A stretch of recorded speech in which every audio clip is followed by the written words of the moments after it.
GS. OP.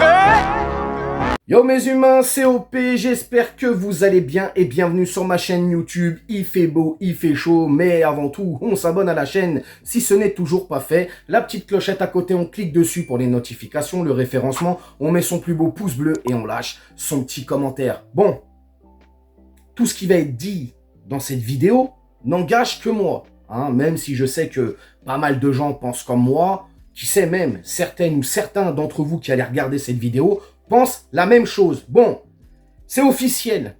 Neymar n'est plus un joueur du Paris Saint-Germain. C'est un joueur de Al Hilal. Il est plâtré sur 18 générations, voire plus. Quoi qu'il en soit, on lui souhaite une bonne nouvelle aventure. On lui souhaite beaucoup de bonheur, des titres, surtout la santé. C'est le plus important. Comme tu le sais, quand tu quittes un club, ça fait un moment que tu étais là, etc. Pour lui, en l'occurrence, ça faisait 6 ans qu'il était au Paris Saint-Germain. Il est venu ce matin dire au revoir, hein, les accolades, se poudrer un peu d'hypocrisie, on va pas se mentir. La petite vidéo du community manager du Paris Saint-Germain, avec la petite musique un peu triste, bon bref, tout le tralala, le cinéma, etc. Depuis l'officialisation, c'est-à-dire mardi, je crois que ça a été officialisé comme quoi il était plus un joueur du PSG, qu'il avait signé à Al Hilal et tout, etc. J'entends et je vois tout un tas de choses qui m'exaspèrent, qui me... Il y a des trucs, faut faire une mise au point là, faut qu'on discute les gars. Bref, donc depuis l'officialisation de son départ vers Al Hilal, on entend tout un tas de polémiques nauséabondes sur Neymar. En plus de ça, bien alimenté par certains comptes pro-PSG, notamment PSG Community par le biais de l'un de ses fondateurs, Miloud Kotbi, avec ses carreaux là, on dirait des phares de R21 Nevada frérot. Bref, soi-disant, la Ligue 1, les Français, le Paris Saint-Germain et ses supporters auraient manqué de respect à Neymar. Alors moi les gars, je sais pas, le mot respect, j'ai l'impression quand même, il y en a, on n'a pas la même définition. Neymar, il arrive. 222 millions d'euros, on paye la clause. Il arrive comme une rockstar. C'est même plus un tapis rouge qui est déballé, c'est Saint-Maclou. C'est tout le magasin frérot, tout le magasin de tapis qui est déballé. Il a déjà un chant à son effigie au Parc des Princes par les ultras. Tout le monde chante, frérot. Feu d'artifice, tout ce que tu veux. La Tour Eiffel avec son blaze, les couleurs du Brésil, du Paris Saint-Germain. Je n'ai jamais vu ça de ma vie. J'ai jamais vu un transfert de joueur où le plus grand monument du pays est aux couleurs des origines du joueur qui arrive. J'ai jamais vu ça, frérot. Peut-être que je me trompe, dites-moi dans les commentaires. Je n'ai jamais vu ça. Ouh, j'en ai chaud. Ah, on s'essuie un petit peu. On va jouer au foot après, frérot. Non, mais c'est quand même incroyable. Incroyable. En plus de ça, le maillot de cette époque-là, là, il est jaune. Dédicace au Brésil. Le respect. C'est pas du respect, ça? C'est quand même... Et puis, les gars, le respect, ça se gagne. Le respect, à un moment donné, c'est donnant-donnant. Moi, quelqu'un qui me respecte, je le respecte 2 fois, 3 fois plus même. Tu vois? Tu me respectes pas, je vais pas te respecter. Alors forcément, au bout d'un moment, il va y avoir des étincelles entre le Paris Saint-Germain, Neymar et notamment ses supporters dont je fais partie. Neymar, il n'a pas aidé dans le respect, les gars. Quand il va faire ses interviews, là, on lui dit « Ton meilleur moment, c'est lequel ?» Il dit « Ah, bah, la remontada. » Alors, le contexte. Le mec, il joue dans l'équipe qui a subi la remontada. S'il n'était plus au Paris Saint-Germain à cette époque, quand il a fait cette interview, bon, t'as un enfoiré, voilà, ok, y a pas de problème. Mais non, le mec qui joue au PSG, il dit « Mon meilleur souvenir, c'est la remontada ». En plus de ça, il était contre nous ce soir-là.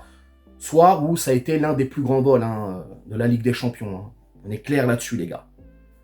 Il y a ça, il y a ces histoires extrasportives, ces frasques, etc. Wesh, les gars, son documentaire aussi. Ouais, je vais mettre 20 millions de ma poche, je vais me barrer, je suis prêt à payer. Le mec était prêt à mettre 20 millions d'euros pour se barrer du Paris Saint-Germain. Et vous nous parlez de respect. Alors oui, des fois, il y a eu de l'abus. Je suis d'accord.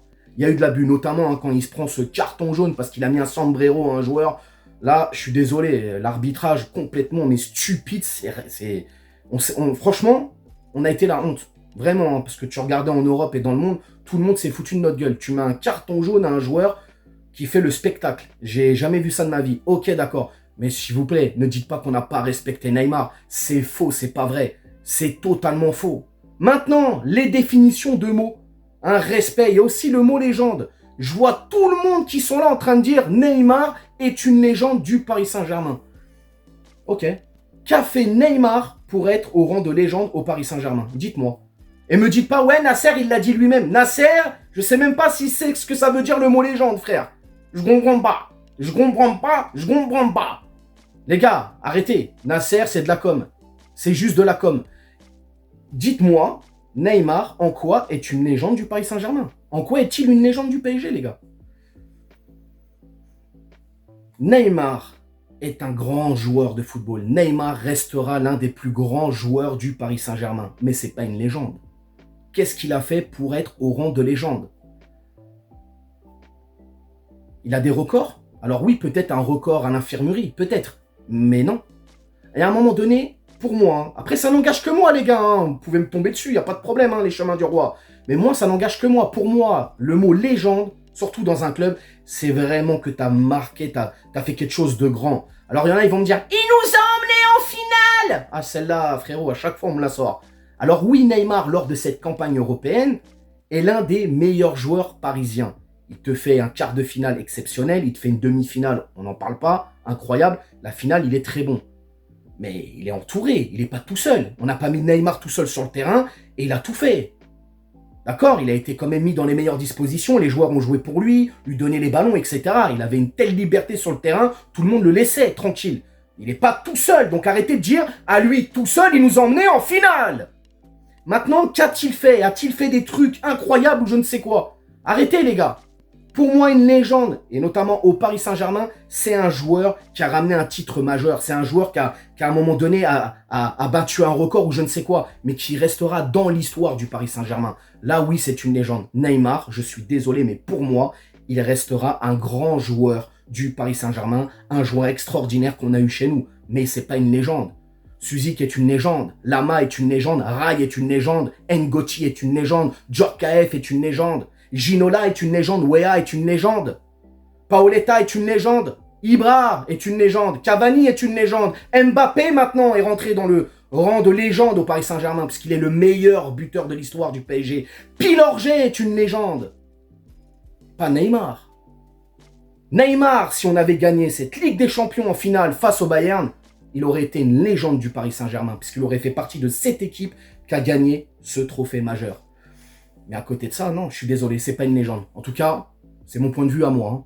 Alors, je sais que je vais me manger la bagarre dans les commentaires. Mais bon, c'est pas grave, on assume, de toute manière. Bref, c'était une petite mise au point. J'avais juste envie de m'exprimer là-dessus. Parce que j'ai l'impression... tu sens quand même qu'il y a un... Comment dirais-je? Il y a un écart générationnel, vraiment. Il y a vraiment un écart générationnel. L'ancienne... Je vais pas dire l'ancienne époque, parce que ça fait boomer et ça fait vieux con. Mais voilà, l'ancienne génération parisienne et la nouvelle... On n'a pas la même définition de certains mots, je pense. Donc voilà, mais c'était important pour moi, je crois, d'en parler et surtout d'avoir vos avis à vous. Dites-moi en commentaire ce que vous pensez de tout ça, de tout ce que j'ai dit dans cette vidéo. N'hésitez pas à vous abonner, partager, liker. Et puis on s'attrape bien évidemment demain pour l'avant-match face à Toulouse, mes humains. Prenez soin de vous et bonne fin de soirée. Ciao. On t'a fait Nougano, c'est que tu t'es pris une banane. Pas gauche à la néné, nettoyeur de lucarne, nique sa mère, les foutiques, c'est l'UTES que j'incarne. Paris capitale et la...